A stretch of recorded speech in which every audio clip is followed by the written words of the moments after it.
Welcome to Sunshine Stories. Our book today is Harold and the Purple Crayon by Crockett Johnson.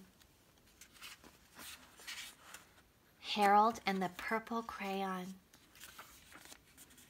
One evening, after thinking it over for some time, Harold decided to go for a walk in the moonlight. There wasn't any moon, and Harold needed a moon for a walk in the moonlight, and he needed something to walk on.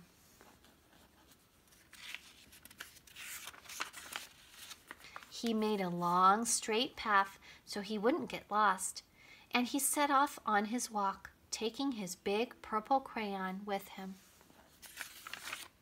But he didn't seem to be getting anywhere on the long, straight path, so he left the path for a shortcut across a field, and the moon went with him.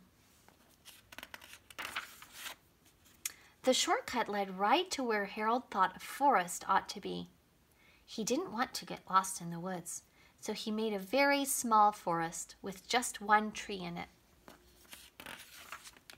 It turned out to be an apple tree. The apples would be very tasty, Harold thought, when they got red. So he put a frightening dragon under the tree to guard the apples. It was a terribly frightening dragon.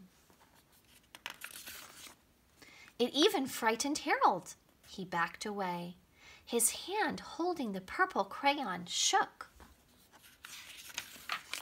Suddenly he realized what was happening, but by then Harold was over his head in an ocean.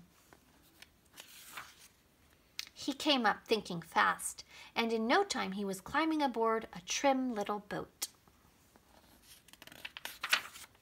He quickly set sail, and the moon sailed along with him. After he had sailed long enough, Harold made land without much trouble. He stepped ashore on the beach, wondering where he was. The sandy beach reminded Harold of picnics, and the thought of picnics made him hungry, so he laid out a nice, simple picnic lunch.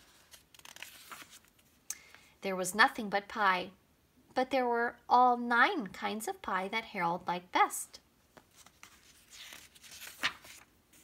When Harold finished his picnic, there was quite a lot left. He hated to see so much delicious pie go to waste.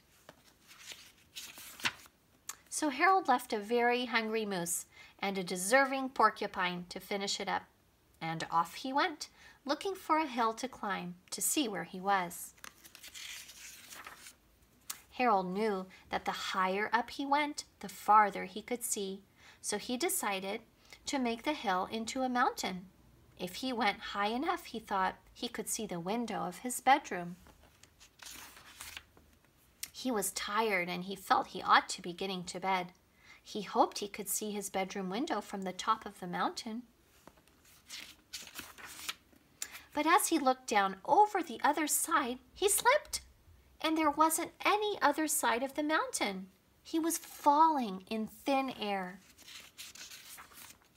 But luckily, he kept his wits and his purple crayon. He made a balloon and he grabbed onto it. And he made a basket under the balloon big enough to stand in. He had a fine view from the balloon, but he couldn't see his window. He couldn't even see a house. So he made a house with windows, and he landed the balloon on the grass in the front yard. None of the windows was his window. He tried to think where his window ought to be. He made some more windows. He made a big building full of windows. He made lots of buildings full of windows. He made a whole city full of windows. But none of the windows was his window. He couldn't think where it might be. He decided to ask a policeman. The policeman pointed the way Harold was going anyway, but Harold thanked him. And he walked along with the moon, wishing he was in his room and in bed. Then suddenly Harold remembered. He remembered where his bedroom window was when there was a moon. It was always right around the moon. And then Harold made his bed. He got in it and he drew up the covers. The purple crayon dropped on the floor and Harold dropped off to sleep. The end.